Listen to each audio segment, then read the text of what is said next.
A lot of times, a lot of comics we're trying to discover truths or discover things about ourselves or society. And when you can pinpoint that thing that is very hard to put into words and you really nail that, I think that's really fun.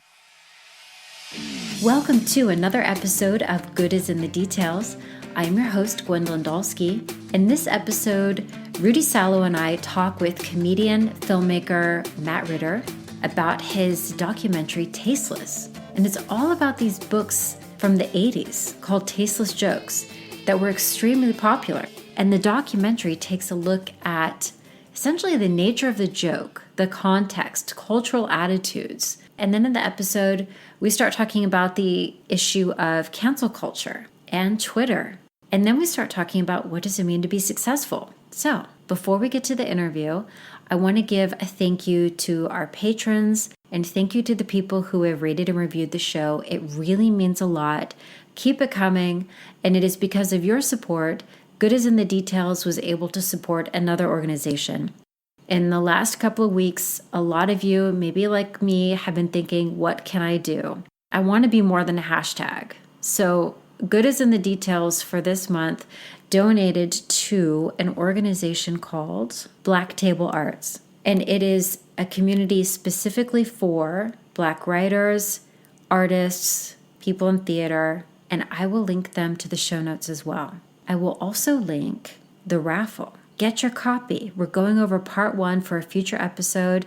If you have any questions, it'll be part of the episode. You will ask the author. It's going to be a lot of fun. And it's a great read. I mean, come on, we're in quarantine. Read. Okay, now let's get to some tasteless jokes.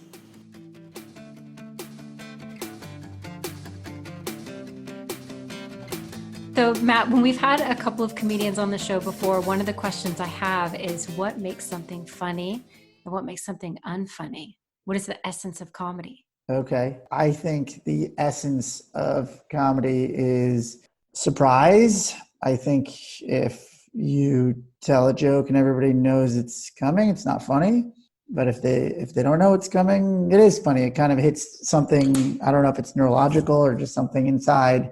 It's sort of like magic where you go, oh, and it gives you that reaction.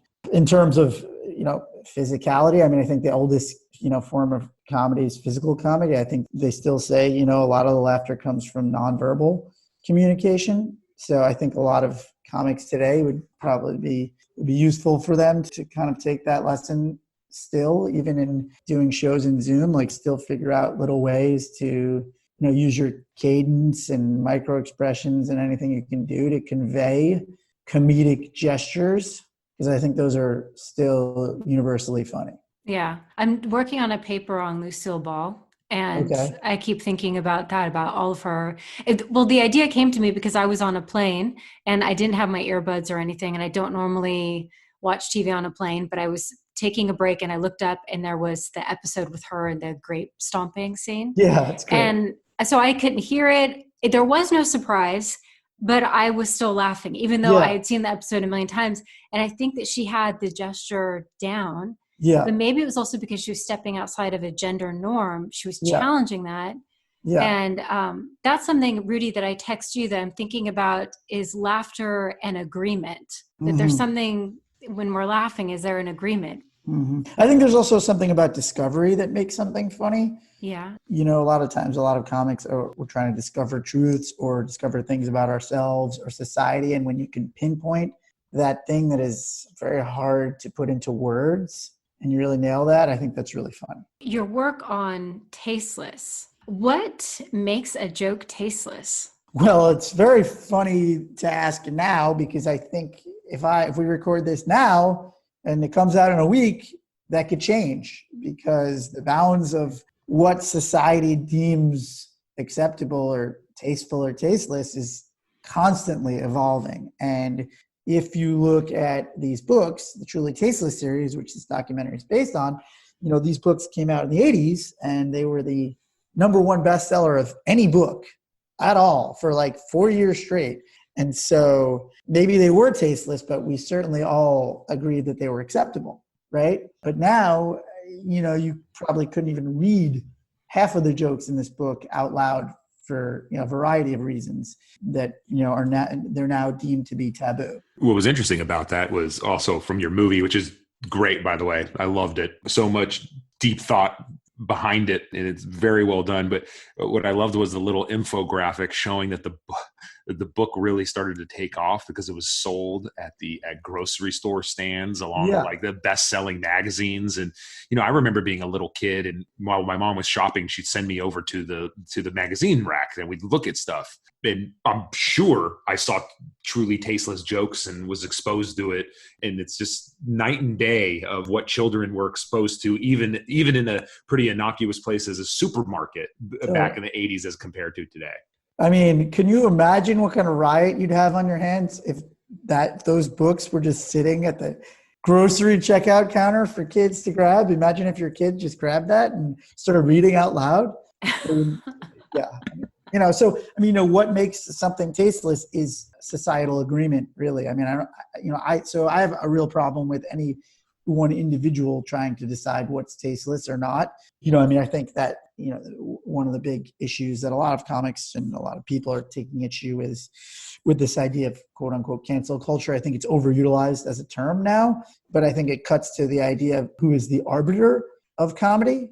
And I always thought the marketplace was a fairly good arbiter of comedy. I think it's a better arbiter than a blogger on Twitter.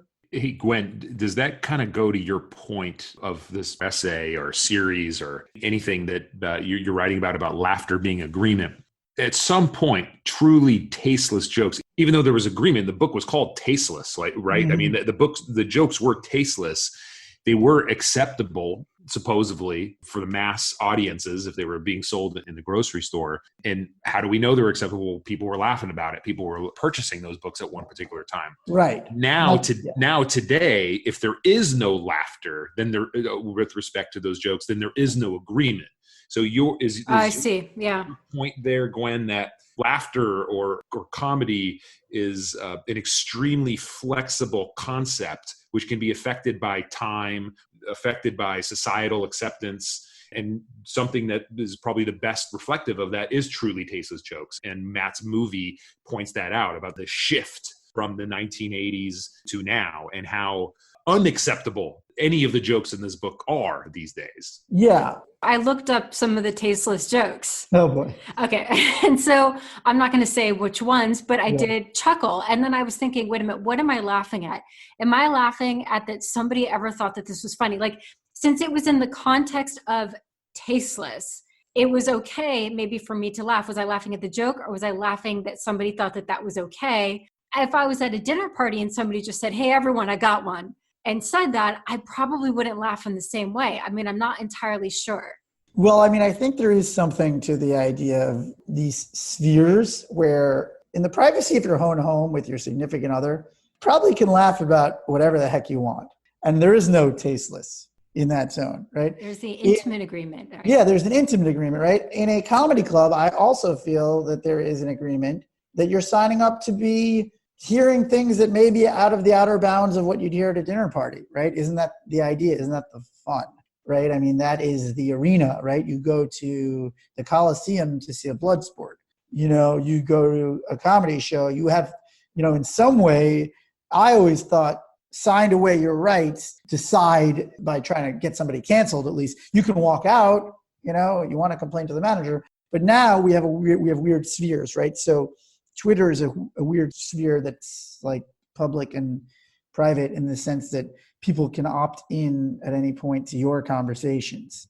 And so, you could be talking to a friend over there, but it sounds like you're announcing something to the world. And it also sounds like you're announcing it and you don't know tone, was this a joke? Was this something serious? And so, you can get caught in a situation where you're putting something out and you have no idea how it's going to come back. It could really be a complete disaster for your entire career. So we have all these new weird spaces to navigate what comedy is. And I think inevitably, if you're a risk-taking comic, you're going to get caught more than maybe if you're more of a safer comic who doesn't really trade in taboos. But I would hate to lose an entire section of comedy that kind of does just challenge and I don't think comedy is all about challenging, or I don't think comedy is any one thing. I think every comic has a different opinion, and I think every individual has a different idea of what they find funny. But again, society decides, quote unquote, what is tasteless at any given time, and you can make that choice as a comedian whether you want to challenge that. I think the market, is a fair dictator of, hey, well, are you going to lose your ability to earn an income, right? Like Gilbert Gottfried lost that job because he made a 9/11 joke when he was an Affleck insurance salesman. By the same token, Dave Chappelle was as raw as he ever was, and Netflix paid him, $100 million this year. So, I don't know that it's sort of that you could blanket say, hey, cancel culture is ruining everything, because then how do you explain Dave Chappelle? You're a fellow lawyer. Yeah. I'm a lawyer as well. And you brought up some pretty interesting concepts of where the comedy is being spoken or where the comedy is occurring. Mm-hmm. A comedy club typically is 18 and over or 21 and over. Yeah. And I believe either on the back of a ticket or a sign someplace in a comedy club, if they don't have this, then they have horrible legal representation. But they must have something somewhere that says, look, by entering into this comedy club, you realize there's going to be some explicit language and some things could be offensive. And by paying for this ticket, you are hereby consenting to listen to this. Something along those lines. There's that consent. There's that communal, right. Legal aspect to it. The interesting thing that you brought up about, and fair enough, you don't really hear a lot about comedians saying stuff in a comedy club per se, other than, Kramer's stupid meltdown that he had, and which was just absolutely terrible. And he got punished from it. But in general, you don't hear people getting punished for what they say in a comedy club. But what you will see is, what did they write on Twitter? What did they say on social media? So it seems like there is this differential of, that public social media. So social media, in a way, and Gwen, we've touched upon this a little bit. We touched upon this on our last episode with Jeff Cortese about the nature of social media and how it's quasi-public. Even though it's owned by private corporations, it's quasi-public in that anybody can sign up for it. And there seems to be a difference. If you say something on Twitter, if you do something on Instagram, you're going to be subject to further scrutiny. I don't know if there's legal arguments regarding that, but there does seem to be that differential. Or am I just making that up? No, I think it's absolutely right. And, I also think, people do this because it's effective. You can shout somebody down on Twitter and, I think there's a power dynamic to it, right? If you are at a comedy club and you don't like something you hear, you try and complain about it, you may get laughed out of the place. Or you walk out and you're just feeling jilted. But if you go on Twitter and you complain about somebody and you write to their boss and say, I can't believe this person did something, you can get a mob to form. Literally, you can get an online mob and destroy somebody. So I think there is an element of that it's effective more in social, the idea of control and being able to, impose your value judgments on somebody over social media that you can't really do in a comedy club. Do you know of comedians in your circle, or even not within your circle, but do you know of certain comedians that say, I'm not on social media because, or I'm not on Twitter because I can't, I'm worried about me saying something or reacting something. It's just not worth it. Have you ever heard of any comedians saying that? Do they know that, if I want to be successful, I got to be on social media? They know that they have to be. I don't know any, look, and I think we've all had that thought. Right? We've all had that, I don't want to, why bother? But we need it. The world, but it's like you see these people who have reached a certain level, like Seinfeld says, he doesn't do colleges because he doesn't want to deal with well, good for him. He doesn't need to do that, right? When you're a comic and you're not Jerry Seinfeld, you need every avenue available to you to communicate your comedy. That's just how the world works. I do think they self-censor, though. I do think most comics that I know definitely are not giving you the comedy that they would do if they weren't afraid of the level of, there's also the level of consequences, right? People tell off-color jokes at clubs all the time, or you walk into an open mic, you're going to hear some of the most horrible things you've ever heard in your life. But they know that those are somewhat safe to the career-ending kind of consequences that a one-off bad tweet would do to you. Even people who are more established, like let's say Jimmy Kimmel, didn't he recently, so he's not not gonna be canceled, but he recently made a joke about Mike Pence and he was incorrect in his joke and he apologized for it. But the repercussions on social media were like death threats. It's really funny how apologizing is its own fraught argument now. I always just thought, hey, if you screw up, just apologize, right? But I think the problem with that is that that's not what people want, right? A mob doesn't want an apology. They want, we want to see people suffer. Right? Yeah, I don't know why that's so bad. It's a weird psychological. I mean, there's the psychology of groups, I guess, but it's like, so there are other comics that are like, I'm not going to apologize because then they win, right? It's like these battle lines have been drawn about this thing where nobody can apologize anymore. Well, then in any of your work, did you notice a difference with, let's say, female comedians and male comedians and the reception when it comes to tasteless jokes or the way that they're responded to on social media? I know that in our doc, Allison had talked about how she felt more threatened when she put something out there. And I definitely have never felt that as a male comic. So maybe that's, something that female comics have to deal with more when they say something that offends the masses, that there's like a level of toxicity that comes with that. That's maybe a little scarier from that perspective. Who's the comedian? Is her name Ali Wong? Yeah. I think she was on the Daily Show and she was talking about how different it was as a comedian, as a female comedian. The shows end in the middle of the night and she's going to her car by herself, that kind of thing. That might actually be a reason why there's not as many women in comedy. Yeah. I mean, look, it's funny. The older I get, the more terrified I am of that exact thing. Like just ending up dead at a bar in Cleveland, and like nobody knows, like nobody finds me for like a week. And it's a solitary life. And, you're in a lot of strange places that, if you're aware of your surroundings, you're like, what the hell am I doing here? But most of the time you just have a lot of alcohol in you and you're like, all right, cool, whatever. But yeah, I mean, I think it's just a weird profession. There's no HR department. There's nobody really looking out for you other than you.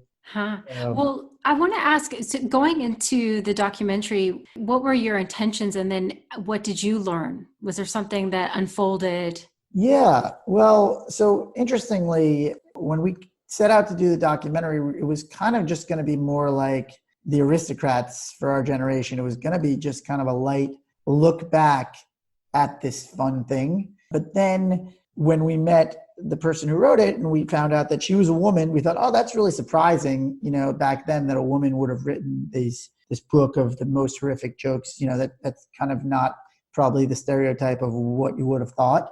So that was interesting to us. And then when we started talking to comics about it, it just spitballed into this thing about like, oh, we're going to have to talk about cancel culture and what comedians are feeling about the state of comedy. Now it just sort of morphed into that just from every interview that we did with comics. They were like, oh yeah, we remember these jokes. We love these books. And then they started like universally, everybody would get into some sort of rant about how it's a lot harder to hone your craft today because you're afraid.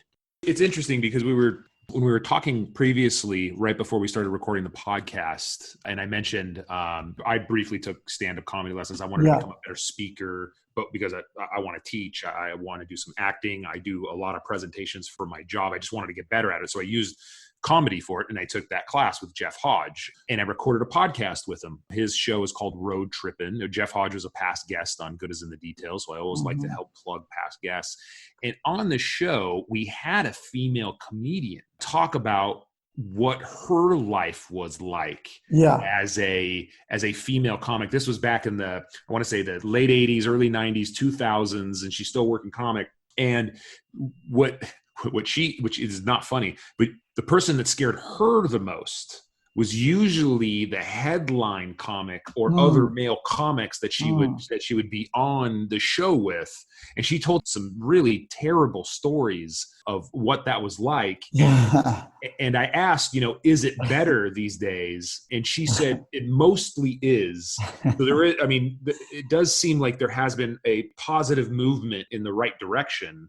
But yeah, I mean, being a female comic, going back to your car, worried of being alone, and then you're worried about somebody who you were just on stage with harassing you. Yeah. It's very difficult. I know those stories. And it's weird because then you're like, well, then I don't want to, I'm afraid also to even like put somebody in that position, bringing a female feature.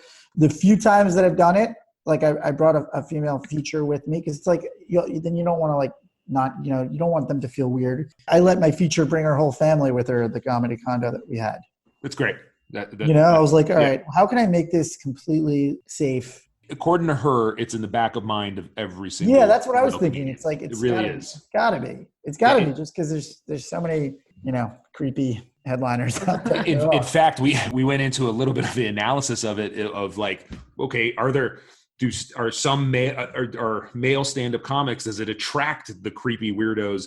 Does it attract people who were made fun of as a kid and used comedy as a defense mechanism? Are they using comedy because they didn't get the girls back then, but they're using their prowess in comedy in order to pick up women? Yes, we've discussed that too, and you must see some of that. I always break up comedy into two. There are two types. There's the type that's like that, and then I think there's a type that's the extension of kind of like you already had a huge personality, and this was like the obvious kind of outlet for it.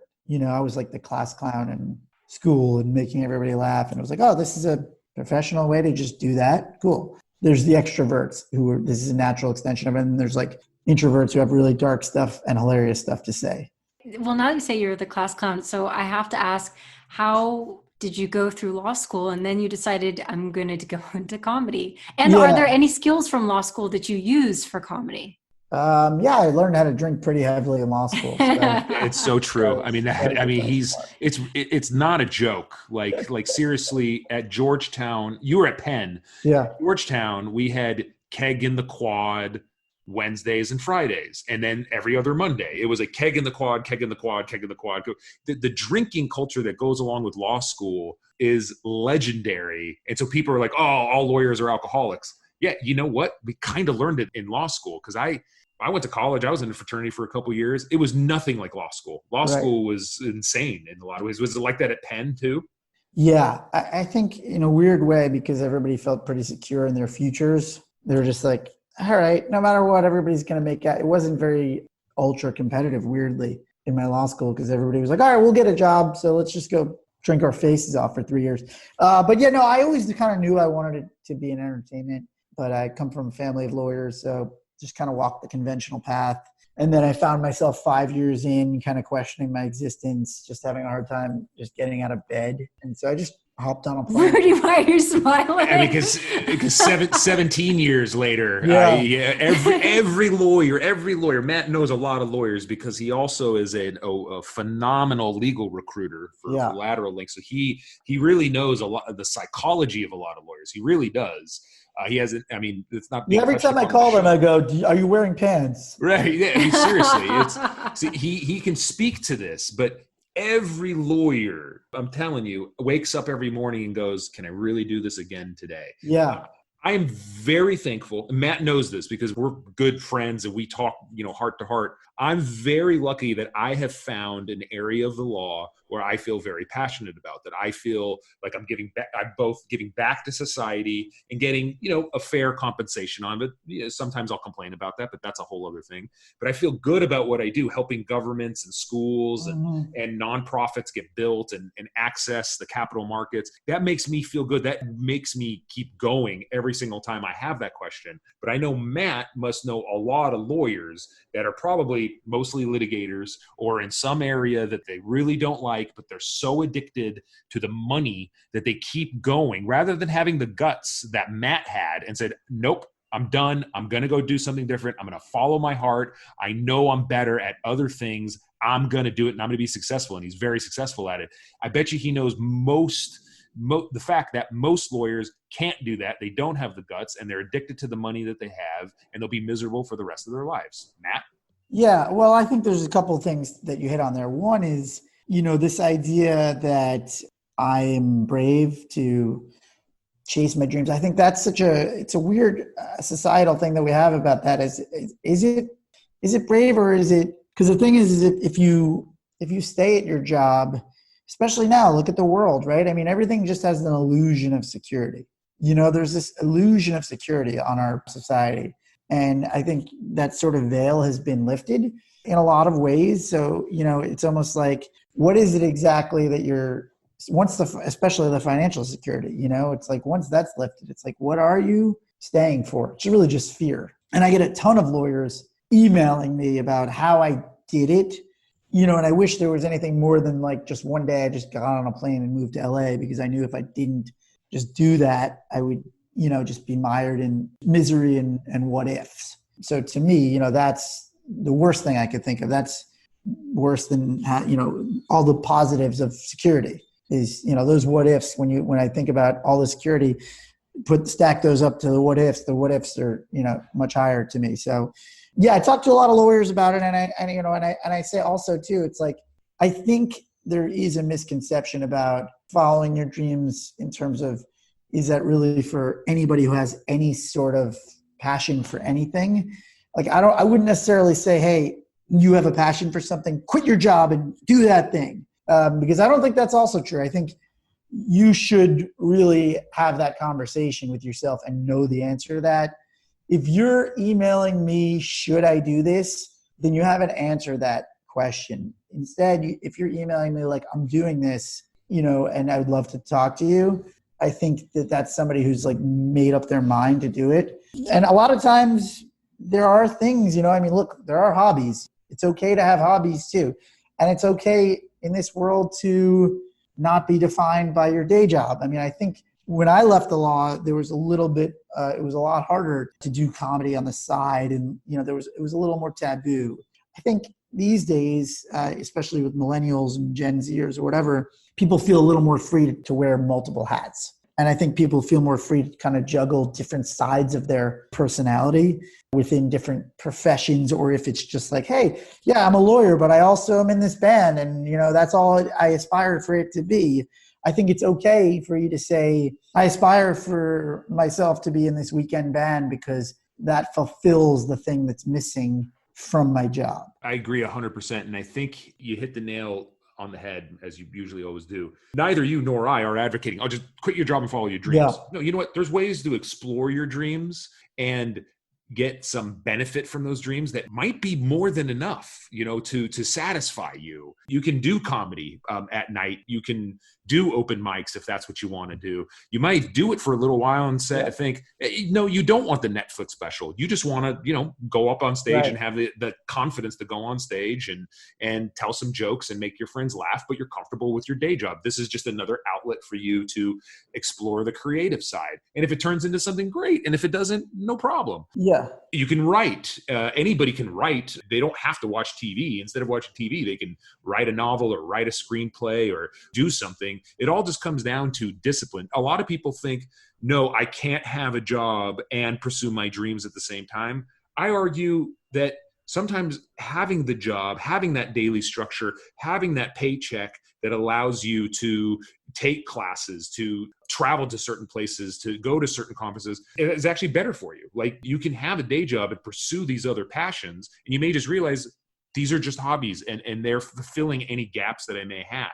So I'm not one of these people that advocates quit your day job right away. No. Explore things first before you go all in. That's what I do. I love my day job. I love the type of law that I do, but I do have these other interests in podcasting and investing and writing, et cetera, et cetera, et cetera. And it's worked for me. May not work for everybody else, but it has worked for me. And I think knowing all the things that you do all at the same time, it can be done. Like, you can juggle a couple of things and be successful at them. Yeah, and you have to be honest with yourself, because one of the things is that, like you said, if somebody is emailing you, should I do this? They're already having that conversation. Well, for me, studying philosophy, I obviously have gotten the question a million times when I was younger. What are you going to do with that? Why are you doing that? And I learned that you really throw people off if you just answer happiness. Because it's almost like, how dare you? You're not allowed to study something that makes you happy, but that people ultimately do what they want. And that is a very threatening thing to say. So, for example, I traveled a lot when I was in grad school. I stayed in crappy hostels and everything, but I loved traveling. And I'd have people say to me, I wish I could travel, or I wish I had time to read. And I'm like, No, you don't want it. You're not choosing it.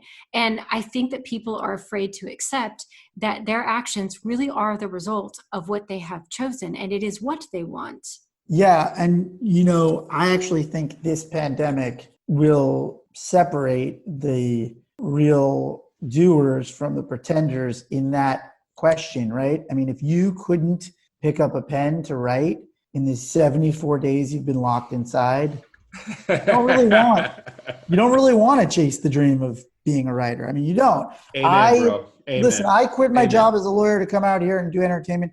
We've had 74 days. I finished a feature film and a pilot in that time. And I've heard from a lot of other writer friends that were like, yeah, I just can't get around to it today. Like, I'm just not feeling it. Like, everything is a job and everything is a choice. And every day is a choice. Like we said, when you're miserable, that choice to do it is harder. But it's also hard even to do the things that you really love. It's really hard to get up. I love writing. It's still also very hard to get myself mentally prepared to sit down and write for 8 to 12 hours. And I think that's the question, that it is scary for people to realize that, oh no, it's just up to you. Nobody can tell you. There's no oracle out there.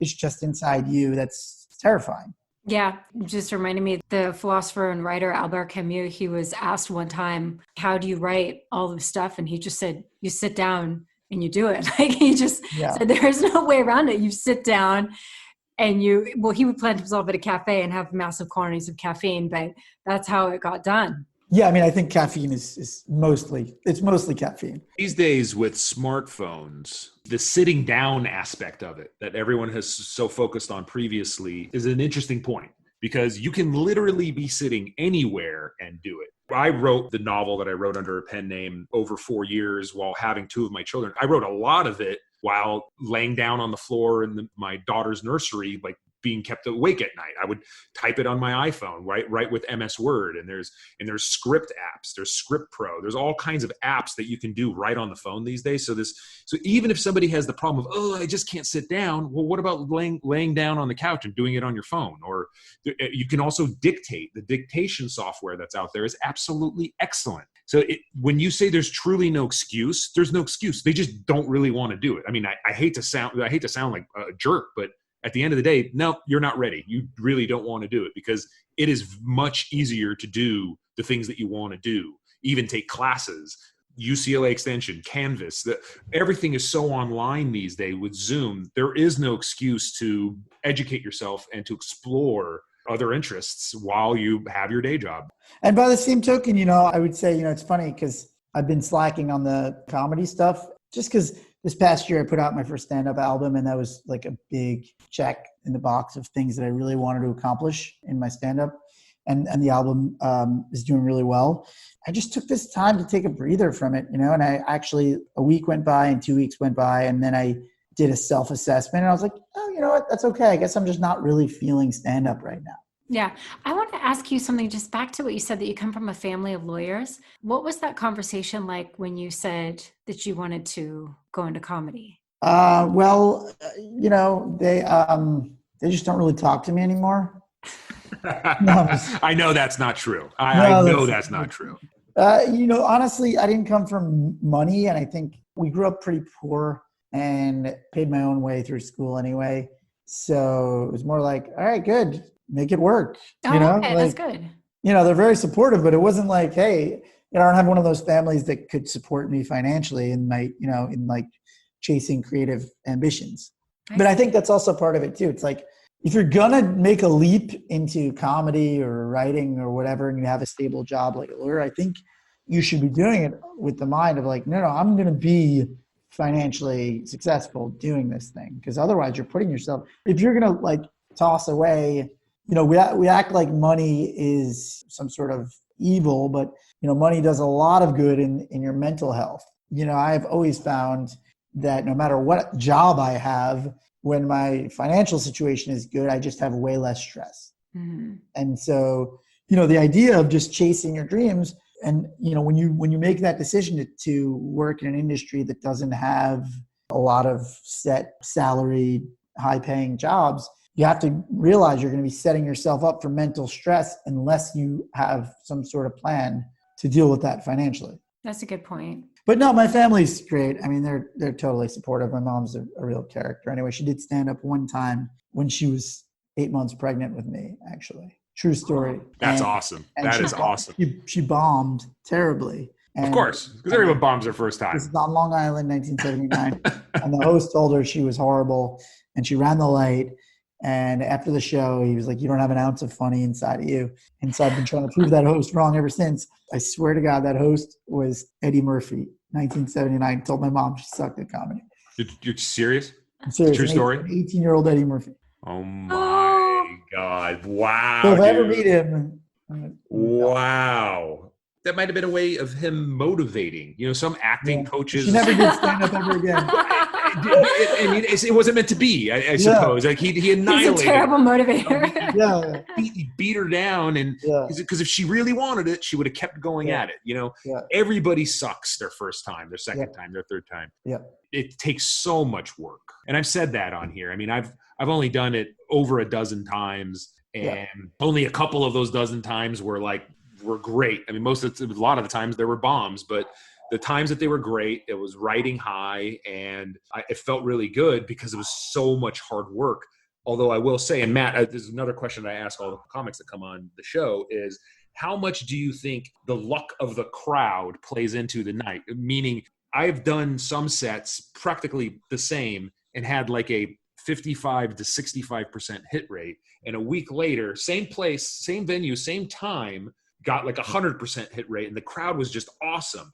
Is that just kind of the luck of the draw, the luck of the night, or is it that, I just got lucky one night and my stuff generally sucks? You're asking somebody who's very a harsh critic of their comedy, and I say no.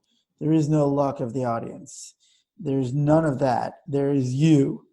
You have to own the crowd. You have to own your material. There are variations. Sometimes you have to work harder to win that crowd, to win that game. Each one of those is a different game, a different battle. And sometimes it's just so easy and you're like, oh, great, I got this. They're loving everything I say. Anything that comes out of my mouth, they're just laughing. They're just rolling. Other times it's like, whatever happened, the feature bombed, or, you come out flat. Your energy is just not there. You're just telling jokes you've told 100 times before, and you just are not able to summon what you summoned the night before, and it's painful. But at the end of the day, it's all on you. And I always tell this to any comics who want my advice about when they ask that, because I've heard comics say stuff like, oh, I had a bad time slot. It was 11 o'clock and there was a long show. And I'm like, I've done corporate shows in front of judges at 11 a.m. That's a bad time slot. I've done shows, with wounded veterans at noon outdoors at Walter Reed Hospital. That's a bad time slot. Those are bad crowds. I mean, 11 o'clock at the Comedy Store is not a bad crowd. So, that's my harsh assessment, and every comic may have their own opinion. Again, I'm just speaking of myself, and my experience is, yeah, there are some anomalies, but I've done thousands and thousands of shows, and you're going to bomb sometimes. And yes, maybe it is the crowd that time. Yes, I can admit that sometimes it is the crowd, but at the end of the day, the philosophy of you always have to win and you can't blame anybody will get you a lot further. Oh, yeah, no, I wasn't blaming anybody. In fact, I was basically saying the only reason why I was good that night was because of the crowd. And I think, maybe that's not true. I don't know. Maybe I was good for one night. I was good one night. I think a lot of new comics make that mistake of when you're new, you have a great energy. When you're a new comic, you should be doing well just based on your energy, because it's really exciting energy that isn't it's like irrational confidence. That amateur who makes that decision to do comedy for the first time, I remember it. You're so pumped. You're so jazzed. It's like the audience wants you to win. There's an element of that fades, and the good comics are the ones who can get past that. That's that first couple of years where you're just going on this, it's new and exciting. It's almost like dating. No, that doesn't mean you're right for that person if you are hot and heavy that first 6 months. That's how it is for everybody. But I think consistency, you're talking about discipline. I think consistency and discipline, as you get older, you realize those are really the keys to success. And if you lock in on those and you never make excuses for those, in the long run, you will win a lot more than you will lose in comedy. So I don't even think, to be honest, I don't even think about the times that I don't do well anymore. Like, it's just, all right, I'll go back and tweak some things, but I don't weigh the losses too much if they're not happening that frequently. It's so vulnerable when I think about it, because comedy is, you're expressing a thought. Yeah. And I can do that. I can express a thought, but if people aren't following, it doesn't really bothering me. Like if I'm giving a talk somewhere, it doesn't bother me the same way. But expressing a thought that made you laugh and seeing if you can get other people to also, that's the agreement part, I guess. That just seems really, really vulnerable. Yeah, but it's funny. It's like, and yet at home, I can't get my wife to laugh at anything. Same here. Yeah, it's unbelievable. It's very hard. And it's good. She's having that tough audience just makes us work harder. I know it works if my wife even chuckles. I'm like, all right, I got to bring that out on the road. Well, Matt, with the state of cancel culture and now COVID-19, where do you see comedy going, or where it is? Yeah, well, right now, there are a lot of comics that are thriving, and there are a lot of entrepreneurial comics who set up Zoom shows. And you realize now, hey, wait, I can do shows to East Coast audiences now. I can do shows to people all over the world. So a lot of people are actually embracing the technology. Like, I'm doing a Zoom show next Thursday. It's different. You have to acknowledge what's going on. You can just do your set without acknowledging the new reality that we're in. It's like those comics that are still doing 80s bits. You can't just be doing pre-COVID bits without at least acknowledging it. Look, I think comedy is in a good place. I think there's a lot of interesting voices out there, diverse voices. The fact that you can have a Dave Chappelle and a Hannah Gadsby and an Ali Wong and just all these just people from that are totally different voices saying different things to different people. I like that social media has enabled you to have, you don't need to sit in the back of the Comedy Store and be picked by somebody grants you the privilege of passing through the gates, the gatekeepers. A lot of those walls have come down. If you can hone your authentic voice and find a group of people, doesn't even have to be that big. You can find people that like what you do. You can really make a living. Look at podcasts now, look at some of these comedy podcasts. There's a podcast called Guys We Effed, and it's one of the biggest podcasts in the world. And it's two comics, and they were good New York comics. But now they've blown up beyond how you could blow up just from headlining clubs here and there. Look at Joe Rogan. He just did a $100 million deal with Spotify. So, I think comedy's in a great place because, comedians have these strong, authentic voices and opinions. And I think that's what people crave. And when you're talking about agreement with podcasts or whatever, everybody who tunes in is in agreement with you.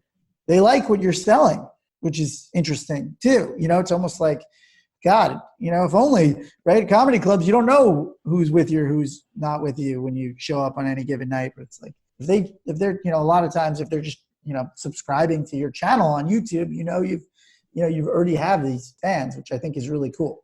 I'm hoping that there's at least one, maybe two of the thousands of downloads that this show has had, and they were specifically because somebody thinks I'm funny. I hope there's like one person. If there's just one, if you wouldn't mind hearing my begging of some patting on the back and put something on our Facebook page, I'd really appreciate it. I'm gonna write a fake please review. Please. I'm gonna be like, oh God, that Rudy's hilarious. That is all I need. I don't need anything more. I just need one subscribing, listening, good as in the details person to think that I'm a little bit funny and a little bit smart. Besides the fact that I have great hair that they can't see, but they could if Gwen would transfer this over to a YouTube channel. But that's what I would like, audience members, please. Since we're really putting it on the audience right now, please, I'm begging you. Thank you for opening up, Rudy. Thank you for sharing your feelings. His needs. That's what this is about in part, is to express our needs, our desires. Matt, you've got a lot going on before, and Gwen will put some links to everything that you got going on, but the website, the name of the comedy album, the name of the movies, where can everybody, this Zoom thing that you're doing, your Zoom comedy, where can people follow you? Because they should be, because I am, and you're a badass. Yeah. So Matt Ritter 1 is Instagram and Twitter. My website's Matt Ritter Comedy. The album is called 40-Year-Old Version, and you can get it on Spotify or iTunes. And Tasteless the film, the documentary film that we talked about, is on Amazon Prime. And iTunes. I watched it on iTunes. iTunes. It is on iTunes. Okay. Great content on Well, your thank you Instagram. guys. Thank you, Matt. Thank you. I really enjoyed this. We got pretty deep. Yeah. Good. That's Matt. the point of the show. Thanks. Have a good afternoon. Thanks, you too. Ah, what a fun show. Thank you so much, Matt Ritter. Thank you again, Transit Whisperer Rudy Salo, for being part of the show. Hey, listeners, do us a favor. Do Rudy a favor. Tell him he's funny. On Facebook. On our Instagram. Good is in the Details Pod. Send an email. goodisinthe.detailspod@gmail.com. Or leave a review. Do this for Rudy, okay? All right. Thank you for listening. Now remember, stay safe, wash your hands, and stop hoarding the toilet paper. Bye.